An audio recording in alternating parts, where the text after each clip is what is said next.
All right, good afternoon. My name is Ashley, and I'm going to be hosting our webinar today. It's going to be on project creation. So this is going to be what our project startup training is, just that second half. So we'll go through some project creation, some pre-construction and red team, all the way through the proposal creation. So give me 1 second. Let me go ahead and share my screen here. So if you were here for our last webinar, we kind of went over a little bit of navigation and all of that. So if you do want to review that, you can go into our help center and access that past webinar. So today what we're going to do is we are going to start here in our projects menu. This is where we are going to create a new project.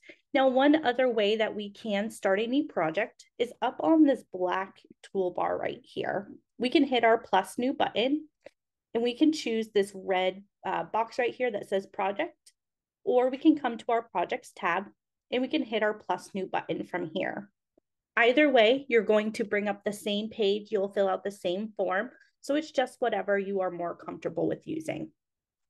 So again, I'm going to be in my projects tab. I'm going to hit my plus new button. All right, and once this pops up, we're going to get this form. So we're going to go ahead and fill this out step by step. A few things that kind of pop out to us at first when we open this up is first, you're going to see our text fields, and some of them have an orange asterisk next to them. Now, if it does have an orange asterisk, that does mean it is a necessary piece of information in order to actually save this form. So save the actual new project you're trying to add. So keep that in mind. If you did miss a field that had an asterisk next to it and you tried to save, it'll let you know. It'll give you a warning message up top. It'll let you know what box then you need to go down and fill out. We're also going to see these little yellow scrolls here. What this is telling you is this piece of information that is going to display on your request for quotes and then also in your plan room. So let's go ahead and start at the top. I did forget to mention one thing. If you do have any questions during this webinar, down at the bottom of the bar there, you're going to see a Q&A section and then also a chat section. So you can go ahead and throw your questions in either one of those. And I have Sarah on the line who will help us answer those questions while we're going through our webinar today. All right, so back at it. First, what we're going to do is we're going to fill in our customer. So I'm going to go ahead. We're going to use the example of Walt Disney World. So I'm located here in Orlando. So this kind of helps me explain the difference between a customer and a facility. So I'm going to choose my customer is Walt Disney World. Now, if you're familiar with them, you know there are different parks within Walt Disney World, hotels, just a lot of different areas that we could be working in, but still under that Walt Disney World customer umbrella. So for my facility, what that's going to allow me to do is kind of narrow down my customer. So you'll see here, I already have some facilities created. So I have for this project, I want to work for in the Magic Kingdom. So that is a park within Walt Disney World in Adventureland attractions. So let's say you're working for a school district and your facilities could be, let's say, school gymnasiums or school cafeterias. Just a way, again, for you to kind of filter down from a broader customer. So here you can see my facility could certainly still just be Walt Disney World, but I'm going to narrow that down. I'm going to use my Magic Kingdom Adventureland attractions. So once I filled my customer, my facility, what I'm going to do is I'm going to select my customer contact. So from my dropdown, I'm going to get a list of customer contacts that I already have added. If I need to add a new one, instead of having to cancel out of this form, I can add a new one directly from here. But I'm going to go ahead and select the customer contact that I already have added here. So we'll go ahead and say Trader Sam. It's going to be our contact. And then we're going to name our project. So for our project, we are doing Jungle Cruise Refurb. This can be named whatever you would like. We're going to select our project manager for this project. So I'm going to use my drop down. It's going to go ahead and give me a drop down of all of my members, my service providers in my database. I'm just going to search through and find my name. So I'm going to be the project manager on this project. And then we have our work location.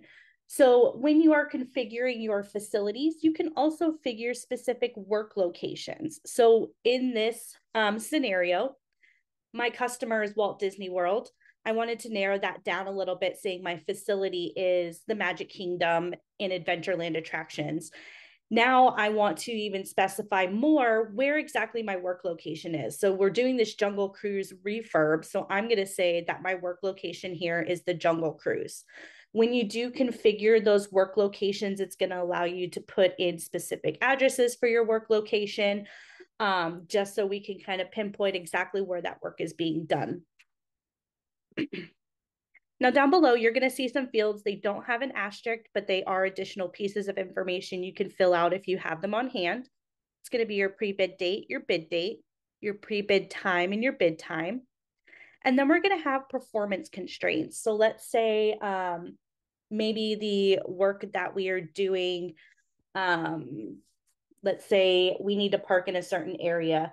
So please be sure to park behind so-and-so. Also, let's say maybe we have some performance constraints of maybe specific places like dumpsters need to be settled, or maybe certain hours, maybe you can't work, let's say during park hours. You could put any of those kind of verbal performance constraints in here. You're going to see that scroll next to it. So these will show up on your request for quote and also in that plan room.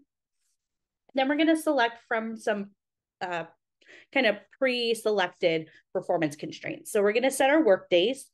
So you could say your work days from 8 a.m. to, let's say, 9 p.m. Is work allowed on Sundays? Is it allowed on Saturdays? Is it allowed on holidays? Now, these are going to dictate how you are filling out your timesheets. So if you're saying your work days are from, what did I say, 8 a.m. to 5 p.m., when your employees are trying to fill out their timesheets,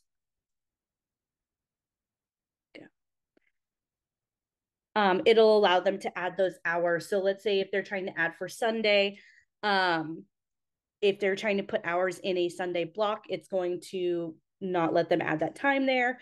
Let's say it is a holiday. If they try to add their time on a holiday block, it's not going to allow them to add the time on a holiday block. You're going to indicate is work allowed outside of start and end date, and then is work allowed in excess hours. Then we're also going to have this option here to skip pre-construction and the proposal process. And then you can give a work description. So this is just a text box. We're going to say refurb Jungle Cruise, or any details that you would like to write in here. Now, once we filled out all of our boxes, we're going to go ahead and click save. What that is going to do is bring us into our new project that we just created. Is out of here. So now we're in our project. Let me back out of here. And the first thing we're going to see here is our project dashboard. Now, similar to our dashboard here when we first log in, however, this is going to be project-specific information on these tiles. Also, if you toggle over, you will have a news feed. Again, just like you do on your company dashboard, you're going to have a project news feed that is going to give you updates on what is happening in this project. If you move over to your scope tab here, you're going to be able to edit any of that scope information that you did enter before. The only thing, however, just kind of keep note that you're not going to be able to change is going to be the customer itself. This will be static. So once you create and save that project, that customer is there to stay. However, all the other pieces of information, if you need to update or change them, you certainly can come in here and do that. So we'll go ahead and cancel out of there. Up at the top here is going to be our status bar. This is going to tell you the status of your project. So right now, when we save, we are automatically in our draft status. Now, in order to move forward and backwards, we're going to have these options to promote a project and demote a project. So promote a project is going to move us along our status here. So to request, and then to proposal, then to in progress and closed. Demote would just move you backwards. When you're in draft status, when you demote, that is going to be canceling out a project. Now on this box here too, you're going to see substatuses. So you have the option to configure substatuses. This allows you, let's say you are in your request phase, but you could be doing a lot of work in request. That's where you're doing most of your pre-construction. So you're bidding, you're estimating, maybe you're adding your plans and specifications. What this allows you to do is indicate what you are actually doing in that phase. So let's say I'm in my request phase, but I'm in my estimating. I'm kind of estimating right now. I could set that substatus as estimating. So what I'm going to do, if you notice, I go to my home menu. There's not a whole lot that I can do in my draft status. This is kind of putting those finishing touches on the project creation itself. We could build out our project team here, but that's about it. So what we're going to do is we're going to come here and we're going to promote to our request stage. So we're going to get a confirmation that we moved it. If for whatever reason you need to move it back again, when you hit request, you can just demote that back down to draft. Now in our request stage, I'm going to hit this home button again. You're going to notice that I have a lot more opened up to me. There is a lot more that I can do in this phase. So the first thing we're going to want to take a look at is adding our plans and specifications. So I'm going to come here to my home and I'm going to navigate to my plans and specifications page.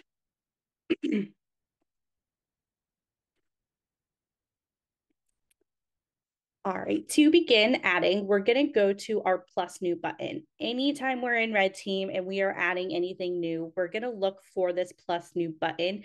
It is always going to be located up here in that top right corner. So we're going to select plus new. We're going to have two options. We're going to add our plans and specifications. So this is just a file from our computer that we're going to add. Or if we want, if they've been used on a previous project, we can import from another project. We're going to use this add plans and specs options for today's training though. So first, what we're going to do is we are going to choose an author for these plans. Let's see, I'll just come here up at the top. We'll say 10K volts architecture. We can give it a version if we would like. I'll just say 01. We'll go ahead and give a date. It's going to default to today's date. If you need to change that, you can manually change it and type it in here, or you can hit this little calendar and change the date. You can give it a type. So whether it's a drawing, a specification, let's say they are drawings. Choose a discipline, whether they're architectural, civil engineering, electrical. We'll go with architectural here, and then any notes you want to add to these plans and specifications. You'll notice here, only these two fields, the author and the date, are required pieces of information. Next, what we're going to do is we're going to choose how these files are named. Do you want to name your own files once the upload is complete? Or do you want our OCR to suggest file names for you? So let's go ahead. We'll go ahead and choose this option here for the OCR to suggest file names for us. And then what we're going to do now is we're going to actually add either the plans that we want to add, maybe the spec books we want to add. We're going to have two options on how we want to add these. First, we could choose to have RedTeam split the pages. So if you kind of have a book of plans that you want to just upload here, RedTeam will go through and split them up into separate pages. So each one will be its own line item, or don't split. So let's say you have a spec book that you want kept together, a manual, you would add it here to that don't split option.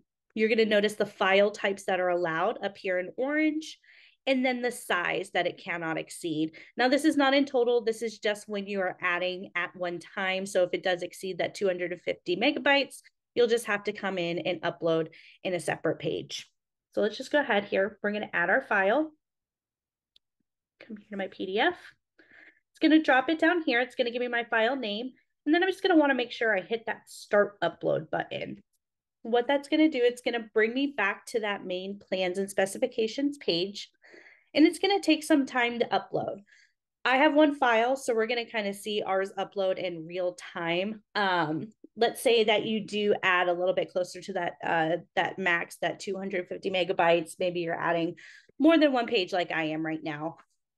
You can certainly work anywhere else in your project. You can even log out. Red Team's going to send you an email and let you know that your plans and specs have been uploaded. So let's just come back to our page, see if that's done loading. Alrighty.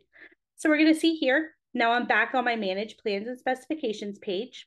It's going to tell me I have one file on this date ready for review. So now when I'm ready to review it, I'm going to come over to the right here on my blue review button. It's going to bring me to this page. So each page is going to have its own box like this. It's going to give me my number.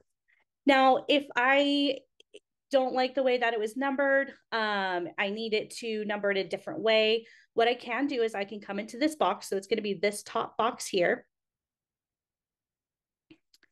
I'm going to hit this select area. What I'm going to do is just highlight the area that I want the OCR to pull my number from instead. I can choose to do this for one page, so I can apply it just to that page, or I can apply it to all of the pages. So if my page number is in the same spot, I want it to apply to all of them, I'll just apply to all. The way that my file is, it pulls a little funny. So I'm just going to back out of this.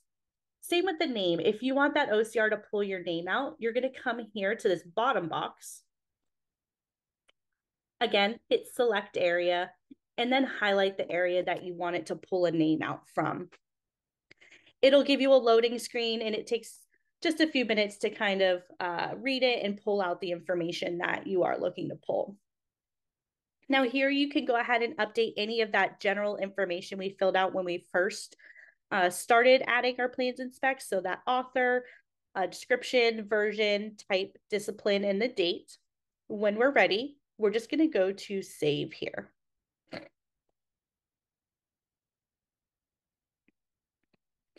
When we save, we're going to get a confirmation message. We could do a few things here. We can go ahead and create a new specification or plan.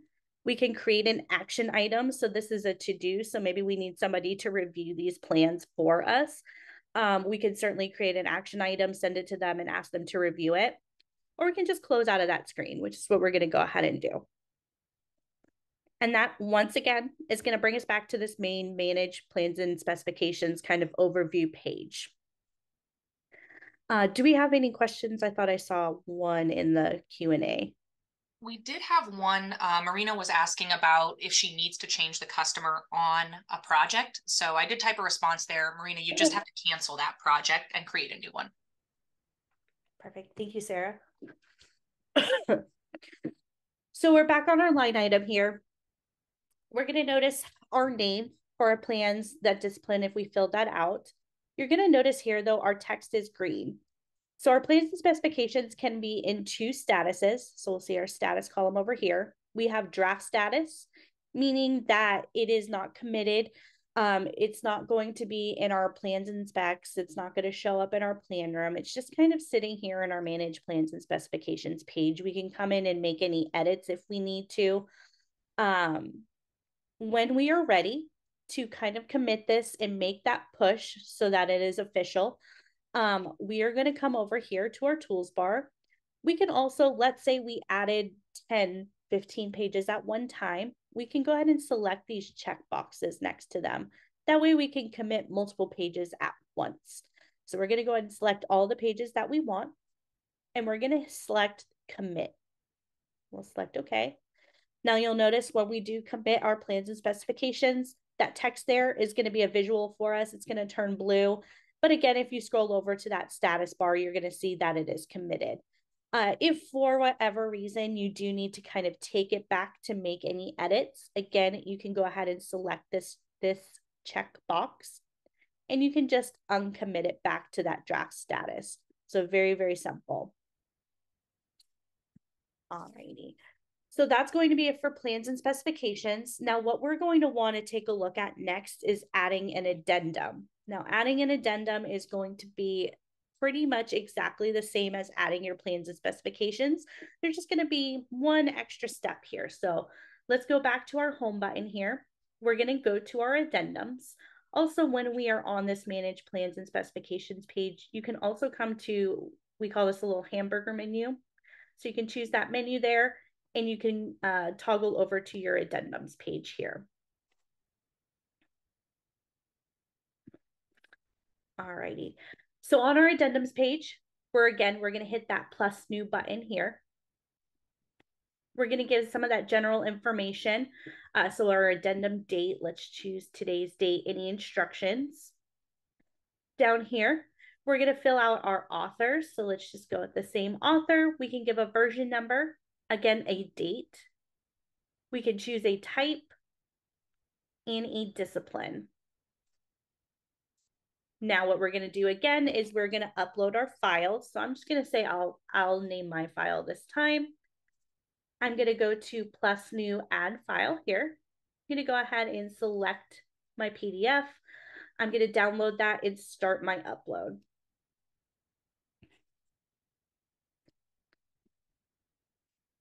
Alrighty. So again, I'm going to give it some time to go ahead and load.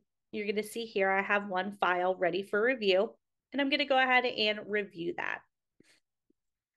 Like I said, this is going to have just one extra step on top of what would normally be our plans and specifications, and that's going to be this supersede option. So do we want this addendum to supersede any plans that we have? So we're going to drop down and we're going to see a list of all of our plans. So I'm going to say that I want it to supersede this here. Again, I can fill out any of this information here at this point in time too, and then I'm going to go ahead and save. Again, we get that confirmation message. I'm just going to close out of that. We're going to see we are in draft status. If I need to make any edits, I can. I'm going to just come ahead to my tools bar here, and I'm going to commit. We're going to hit OK. So we have our committed addendum. But now when we come back here to our plans and specifications page, we are going to see here that this looks a little bit different. So we'll see what our original file was, what it was dated, what the name was, the version here. And then we'll be able to see here that this was actually added as an addendum. So we'll see that addendum number right over here. Alrighty. So with plans and specifications, when we are adding them through this method, so the one that we just went over, this is only going to be done in our request phase. Once we get past proposal and we are in progress, when you start adding plans and specifications, you are going to be adding those through change orders. So just kind of keep that in mind. The addendums are changes to the plans, again, can only be done during this request phase here. Alrighty. So any questions on plans and specifications before we move on? I'm not seeing any right now. Fantastic. So what we're going to do next is we are going to jump over a tab to our estimate tab and take a look at estimating in RedTeam. Now, there are a few ways that we can build out our estimate. Again, we're going to come here to our plus new button. We'll see our options. So what we're going to do here is we're actually going to add by cost code from our database, but you do also have the option of importing an estimate. So let's take a look at that really quick. So what that looks like is it's going to allow you to download an estimate template. In this template, it's going to give you some samples on how to fill it out. So what you'll do is you'll just download the template, fill out your assemblies, your cost codes, all of your items there. So build out that estimate on the spreadsheet. And then you're just going to drag and drop the file back in here or just add it. So that is one way that you can build out your estimate. Again, we're going to come here. We're going to add by cost code. So first thing here is going to be phases. So it's very optional. You do not have to use this, but you can split your cost estimate into project phases. So let's say maybe for this project, we're doing rehab. So maybe one of our phases could be, we're estimating for our queue. So we're refurbishing the queue. Maybe then our second phase is ride track. Third phase is show elements. So stuff like that. You can kind of phase it out however you want and kind of organize the estimate that way. Now to search through your cost codes, you can either search by keyword or number. You can also drop down here and you can pull up each division. So I'm just going to actually search now. So I want my concrete cost code. So when I type in concrete, it's going to pull up all of my cost codes that I have associated with the word concrete. I just want this one right here. And then let's say I want my masonry cost code. Again, type in masonry. It's going to pull up anything that I have associated with that word masonry. Let's see. All right. When I am done selecting all of my cost codes, I'm just going to close out of this here. And I'm going to see here, I'm going to see that cost code. I'll see the description. And then what I'm going to want to do is come over here and fill out my quantity. So for this training, I'm going to say for each of these cost codes, I want one lump sum. So what that's going to look like, let's first take a look at concrete here. We're going to drop this down, expand it. And what we're going to do is we're going to start building out our items. So we're going to call these assemblies in RedTeam. So I'm going to come here. I'm going to have 2 items for my concrete. So first what I'm going to want is I'm going to want my concrete mix. Then I'm going to, let's say I want to estimate for the labor it's going to take to fill out this concrete. Now what I'm going to want to do is select the category that this pricing is going to fall under. So for concrete, let's say I'm going to do concrete just ourselves. We're not going to subcontract this out. So I'm going to purchase the concrete. So my category here is going to be material. For labor, I'm going to have the labor. I'm going to be in charge of that. So I'm going to say this is labor here. Next, what I'm going to want to do is I'm going to go ahead and estimate the quantity, the unit of measure, and the unit cost of each of these line items. So for my concrete, I'm going to estimate that by, let's say, bags. Each bag is going to cost, say, about $10.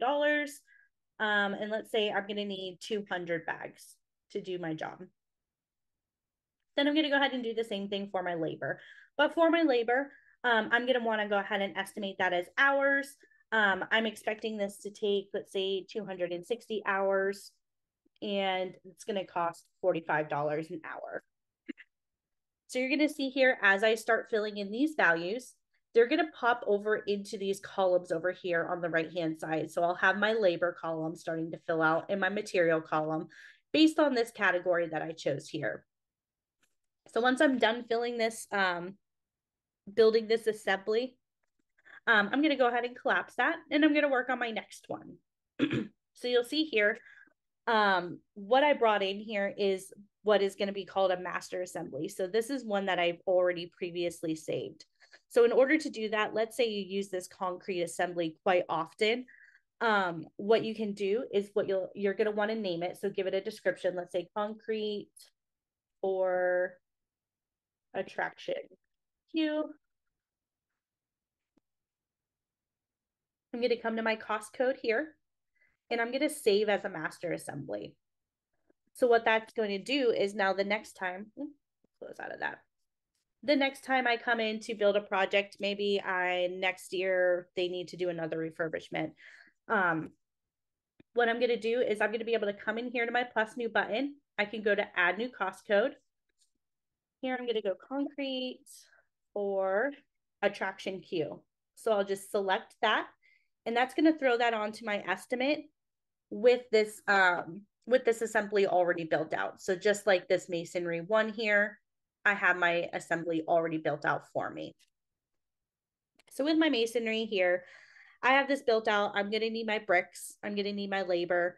Let's go ahead, and I want to delete this line item. So I'm going to come to the shopping cart here. I'm going to delete an item, and I'm going to need my mortar. I'm going to actually subcontract out all of my masonry work. So I'm going to choose subcontract as my category here for all 3. And then what I'm going to do is just estimate my totals. So again, since this brought in my assembly, my unit of measure is already set. So I have my tons for bricks, my hours for labor, and my lump sum for mortar is how I wanted to estimate those. So let's say for bricks, I'm expecting that to cost $2,500 per ton, and I need 3 tons. For hours, we're still expecting $45 an hour, and I think this is going to take 240 hours. And then I just want to estimate one lump sum of mortar for, let's say, $4,000. Again, so since we selected this cost category, this subcontract, we're going to notice those totals kind of pop in over here in our subcontract column. So that's going to be how we're going to track our direct costs. So our cost codes in RedTeam for our estimate. Now we do have the option of supplemental markups. So these are going to be indirect costs. Now, if you're just getting into your database, it's new, these are not going to be set up for you. You are going to have to configure these. But to add them, very simple. Again, go to the plus new button here. We'll go to add a supplemental markup. And you're just going to search through your list.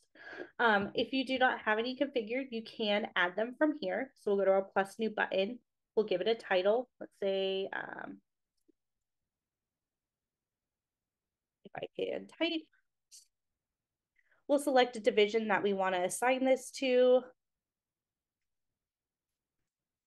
Let's just go under general requirements. It's going to say cost code. This is where we're going to assign our supplemental markup a number pretty similar to what a cost code number is going to be. So let's just say I'm going to 10010. We're going to select a category. So let's say this supplemental markup is for other. We're going to select a unit of measure. So our unit of measures are going to be percent of direct equipment, direct labor, direct material, direct subcontract. We can also do a percent of our total direct and indirect costs, a percent of our total direct cost, a percent of our total direct indirect cost and our fee, and then a percent of our total price. So let's say for this, we want a percent of our total price. We can give this a description.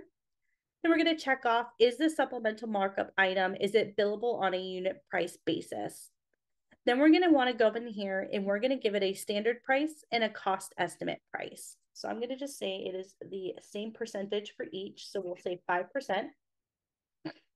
And then if I'm using multiple company divisions, I can assign this to a certain company division here. When we're done, we're going to save. We're going to check that off. So it adds it to our estimate for us. And then we'll click save again.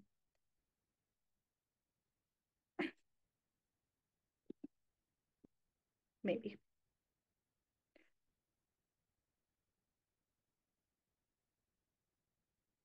Add that for me. Did not add that for me. When you click save, it'll add that supplemental markup for you here. Let me try one more time. There we go. We're going to close out of here. So then we'll see that supplemental markup pop up. So it has that cost code number that we gave it. It's going to have that description. It's going to give us here that percentage of total price and then what that is for us. Now, in our estimates, we have 3 types of proposals that we can create. So first, we're going to have time and material. What this is going to do is this is going to give you a little leverage over your overhead here. So you're going to be able to have a little more control over that overhead. The main difference with time and material between the fixed price and the construction management is going to be with time and material, you are going to bill your customer a little bit differently. So you're going to bill them through time and material sheets and then create a time and material billing. Whereas with our fixed price and our construction management, you're going to do kind of a traditional progress billing for them. Next is our fixed price. So with our fixed price here, what you're going to be able to do is you're going to be able to set your fee right here by percent of total cost or percent of total price. And then you can also just change it by price here and it'll calculate that fee for you. Again, with the fixed price, that's going to allow you to bill your customer through that traditional progress billing. And then construction management is going to be very similar to the fixed price. But like time and material, you're going to get a little bit more control over that overhead. Using construction management also allows you it allows you access to a little more in-depth reporting when it comes to sending reporting to your customer. So you're going to have access to a negotiated pricing summary and a negotiating pricing detail report. And we'll take a look at those when we're creating our proposal. So we're going to go ahead and we'll say we have a construction management type proposal. If we want to, we can go ahead and set these. I'm going to set my fee here at, let's say, 5% of my total cost. And then we'll be able to see right here my total price. Now, if you're ever wondering where this profit margin is coming from, if you select that blue profit margin, you're going to get a formula here. It's going to take your numbers and it's going to tell you how it is getting that profit margin. Alrighty, so that is going to be it for estimate. Do we have any questions on estimating? I am not seeing any questions at the moment. Fantastic. All right, so what we're going to want to take a look at next is going to be our request for quote. So what I'm going to want to do is I'm going to come up here to my home button and I'm going to choose request for quote. Now this is going to bring me directly into my form to create my request for quote. All right, so first, what I'm going to want to take a look at is, again, you're going to notice here these orange asterisks. These are necessary pieces of information. So we're going to want to make sure we fill these out for sure. So cost code here, when this drop down allows me.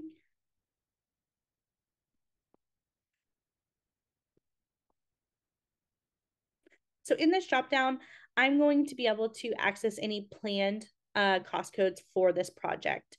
Now you are going to see this option here to add additional cost codes that are not already planned for the project. This is going to be permission based. So if you do not see this, you will need to contact your system administrator and talk to them about that permission there. But that is typically there if needed. So let's say we are, let's see, for our masonry.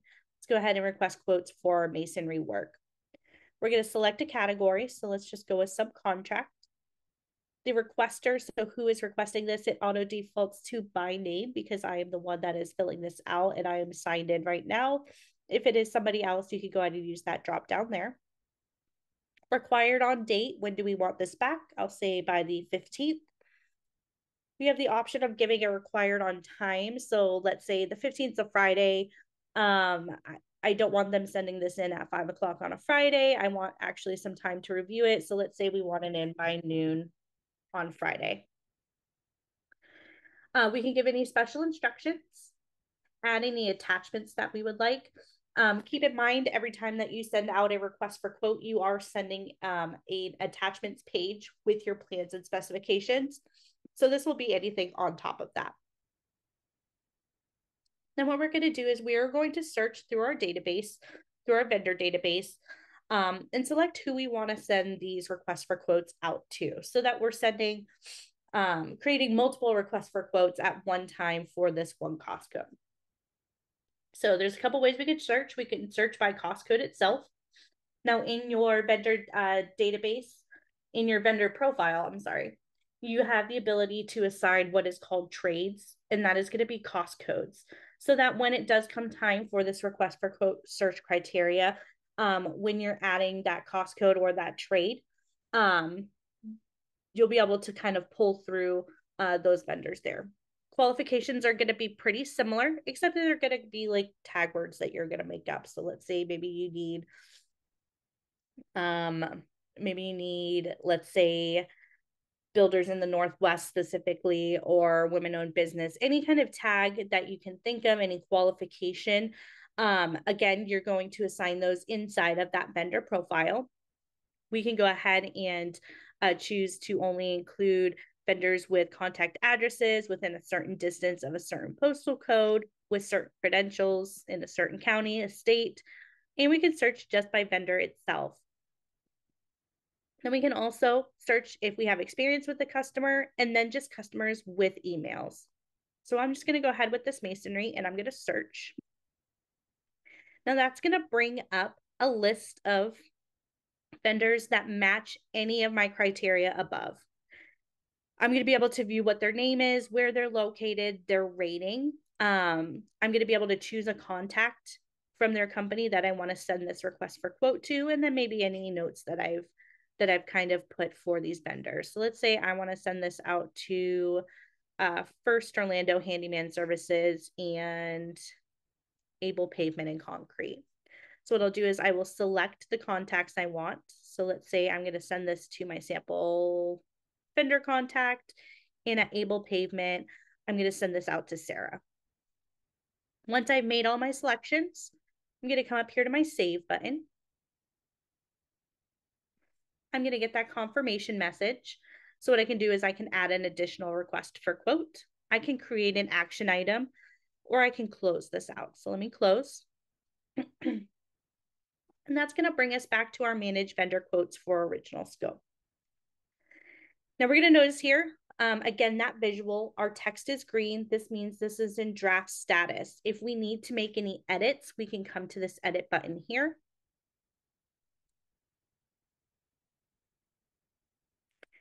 Make any of the edits that we need to and save.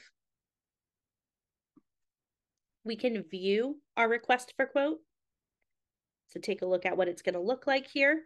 It is going to have a draft watermark over it. So if you, let's say you send it out to your vendor at this point in time, they're going to receive it with a draft watermark.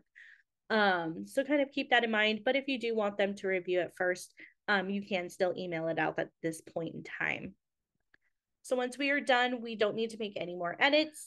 We viewed it, it's all good. What we can do, especially if we are sending multiples out at one time, is we can select these checkbox. We're going to commit them both. We'll select OK. And then again, we're going to select our checkboxes here, and we're going to choose to email them out.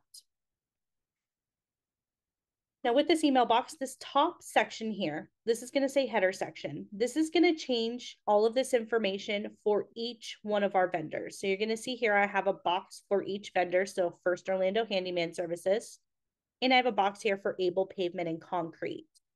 So anything I change in this header section is going to change it for both of my vendors. So that's going to be my subject of my email, any CCs, and then if I want to write a message to go with every email. Now, if I maybe want to personalize maybe one vendor over another, I'm going to come into their box here. Again, I can change the subject for just the one vendor. I can add who I'm sending this to, add any CCs specifically for that vendor, any BCCs, and then maybe it's just like a personalized message for this vendor here. So same with each of those vendors, you'll make sure those boxes are filled out how you would like them to. And then you're going to send out those emails.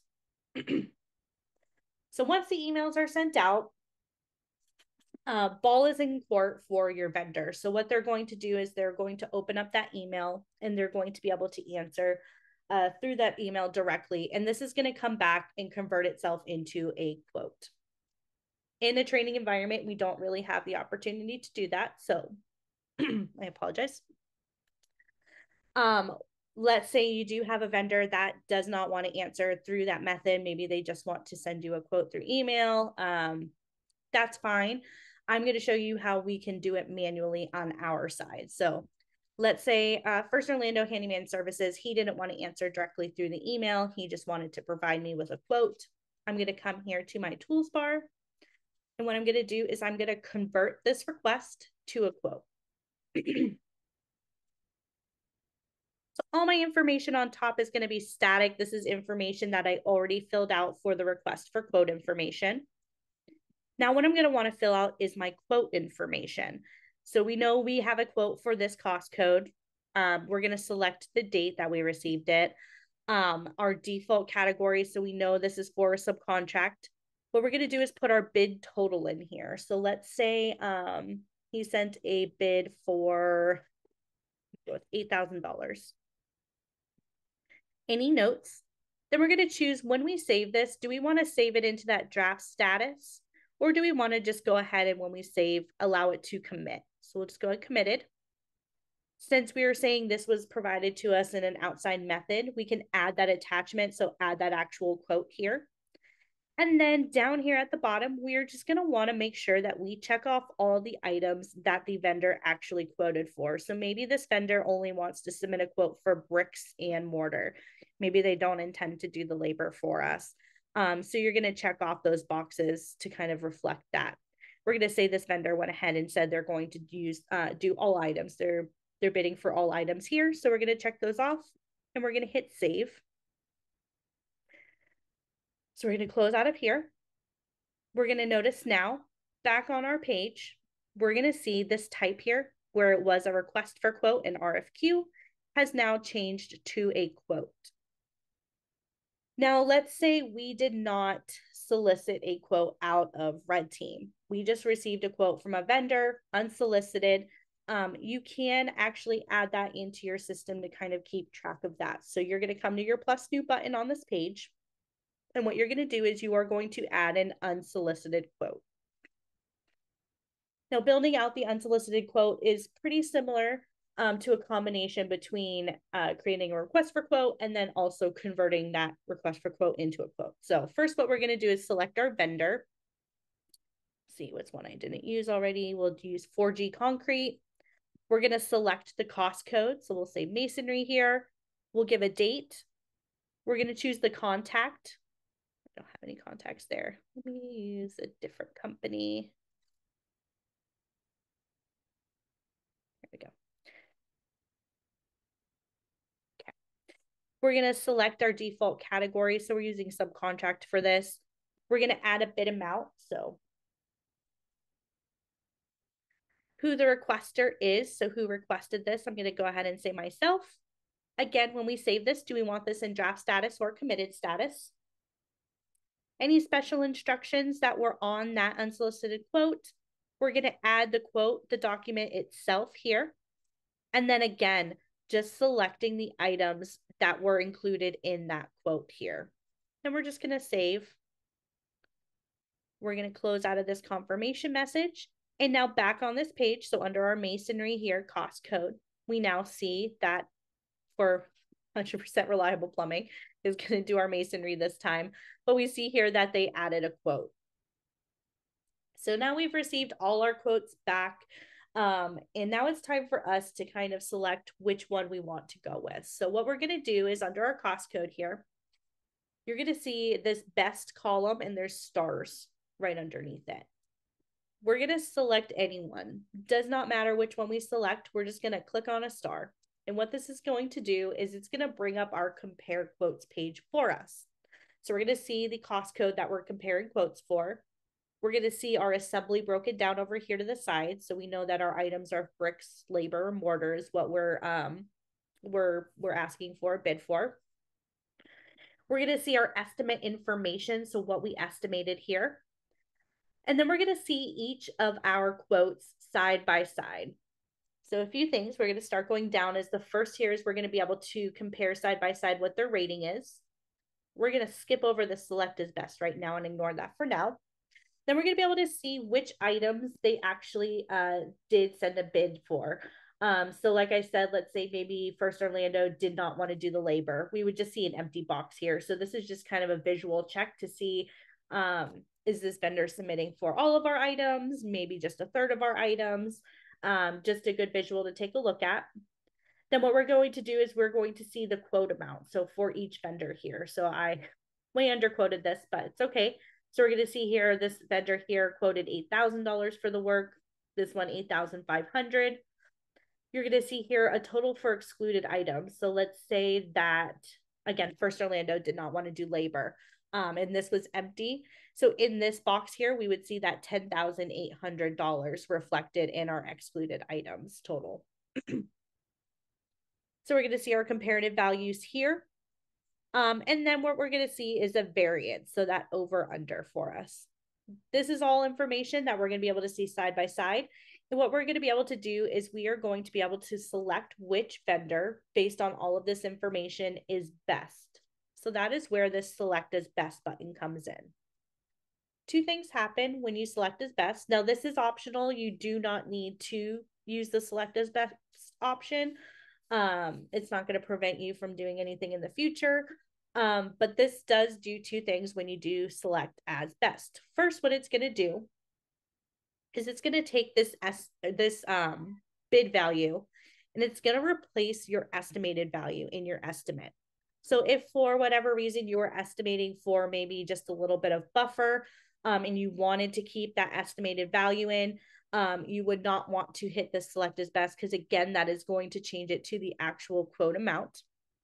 Second thing it's going to do is when you are creating your proposal for your customer, it's going to allow you to attach those actual vendor quotes to your proposal to actually send out to your customer. So just giving them a little bit more visibility into the vendors that you're working with and where those costs are kind of going. I'm not going to select any as best right now. Important to note, selecting as best does not send an email to your vendor automatically. So it's not going to tell them or anybody else like, First Orlando got the job. I'm sorry you did not. First Orlando, congratulations, you got the job. It's not going to send anything like that. This is just kind of internal tracking for you. So close out of there. All right. Any questions on either request for quote creation, unsolicited quotes, and the selecting as best options? No questions at the moment. Fantastic. All righty. So then once more, we're going to pop on over here to our contract tab. So now we've kind of been building the bones of what our proposal is going to be for our customer. So right now, what we're going to want to do is we are going to put the finishing touches on our proposal. So we're going to come to our contract tab. Right under here, we're going to see that prime contract we have. So we're going to go ahead and hit edit. Our proposal format in our project information, if any of this needs to change, that's changed in the scope tab. For proposal format, if you need to change this, that is changed in your estimate. We'll give a proposal date here. We're going to choose whether or not to link our estimate to our proposal. If we do choose to link our estimate, we can do that by cost division, by cost code, by assembly. We can choose to include any narratives we have, or by work description. So let's go ahead and we will do this by cost code. We're going to see our proposed contract amount and our profit margin. If we want to add tax, now would be the point in time where we would add our tax. Proposal expiration, it's going to default to 30 days. If you would like to change this, you can. Our proposed project duration, let's say this is going to take 350 days. Then we're going to choose either our proposed start date or our proposed substantial completion date. Depending on which one we fill out, it is going to give us the other one. So if we choose to fill out our proposed start date here, based on our project duration, it's going to spit out for us our substantial completion date. So let's say our project starts on the 22nd. We're going to give a proposed punch duration. So let's say we expect this to take 14 days. And that'll give us our proposed final completion date. Some other optional fields here, liquidated damages, substantial, and final. We can set our billing terms here. So we have net 30, net 15, whatever it is that you have configured in your database. We can set retainage for this project. So let's go ahead and say, let's do 10%. We can add any comments. Then we also have the option here to add any clarifications or alternates. So we are going to have some default clarifications you can choose from. Let's say dumpsters are included and no overtime included. If there is something in this list that is not there that you do want to add as a clarification or alternate, down at the bottom here, you can enter new ones. You can add any description you want.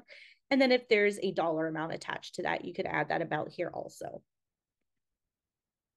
Save that. Now, next, what we're going to do is we're going to choose the attachments that we want to send off with this proposal. So that's going to be the options here are plans and specifications. You can choose to send off your schedule of values. At this point in training, we don't typically go over the schedule of values, but this is an option. So you could build it out at this point in time and send that out with your proposal. We can send out our selected vendors, our unit prices. And then like I talked about before when we were doing our estimating, with the construction management proposal type, we have the option of sending out this negotiated pricing summary and negotiated pricing detail. Now that is going to be exclusive to the construction management proposal type. Add any additional attachments that are not included up here. And then once we have all of these filled out, we're going to scroll back to the top and we're just going to save. Now we're ready to come up to our request bar here. and we're going to promote. So right under promote, you're going to see here in parentheses, it says commit pricing. So we are committing the pricing of this project. When we promote,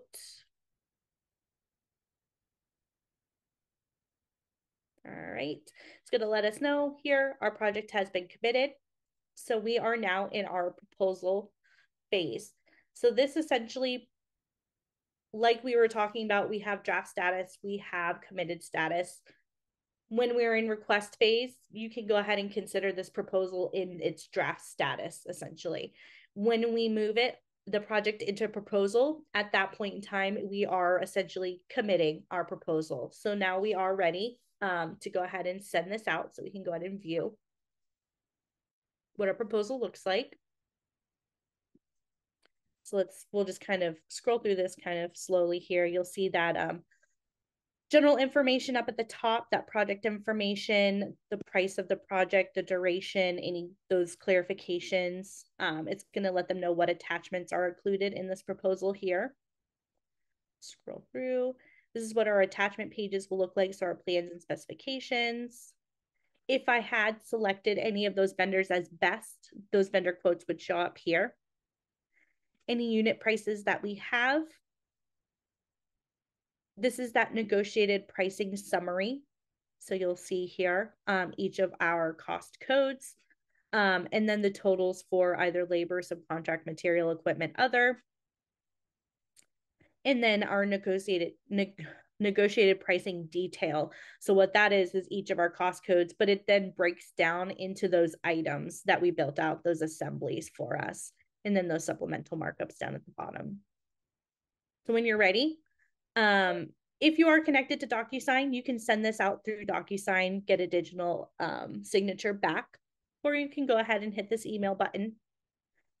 This is going to look familiar, the same email box that we had for our request for quotes. So you'll choose who you're sending this to, any CCs. You can add a message to the body of that email, and then you'll send this out. So at that point in time, essentially ball is in the customer's court. You're waiting for that okay, that thumbs up back that you're good to go with that project. One last thing on this contract page, if we select the files here, you do have the option of storing any contract documents under this proposal. So you can come here to this plus button. You can add any headings that you want, so kind of organize them under headings.